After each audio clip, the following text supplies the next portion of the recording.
Aunty আমায় কিছু ভিক্ষা দাও না, মায়ের ওষুধ কিনবো। আরে ওঠো, এগুলো এদের ধান্দা। দাঁড়াও আবেগ, চলো তোমার মায়ের কি হয়েছে দেখো। চলো।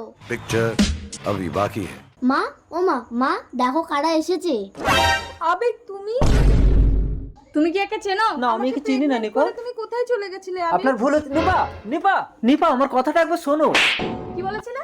আমি তোমার প্রথম প্রেম? আবেগ, এই কে আপনি? আপনাকে আমি চিনি না। আমাকে স্পর্শ করে দেখো, তোমার সব মনে পড়ে যাবে। দাঁড়াও নিপা, চেন পড়ে গেছে। ও শুভ, ভাল লাগে না ব্যাং। ভিখারির সাথে প্রেম করলে তোমাকে সাইকেলেই চড়তে হবে নিপা। আমাকে বিয়ে করো, আমি তোমাকে রাজরানী করে রাখবো। তাই চলো, এই ভিখারির সাথে আমি থাকবো না। নিপা নিপা, আজ আমি গরিব বলে তুমি আমার ভালোবাসাকে কেড়ে নিলে, এর বদলা আমি নেবো আবেগ দত্ত। ওই তো আসছে, এই তরোয়াল দিয়ে ওর মুন্ডু কাটবো। এই কে রে? তবে রে ভিখারি। শুভ, এ কি, কে তুমি? ওই লোকটা তোমাকে গুলি করলো কেন? আমি আবার জন্ম নিয়ে প্রতিশোধ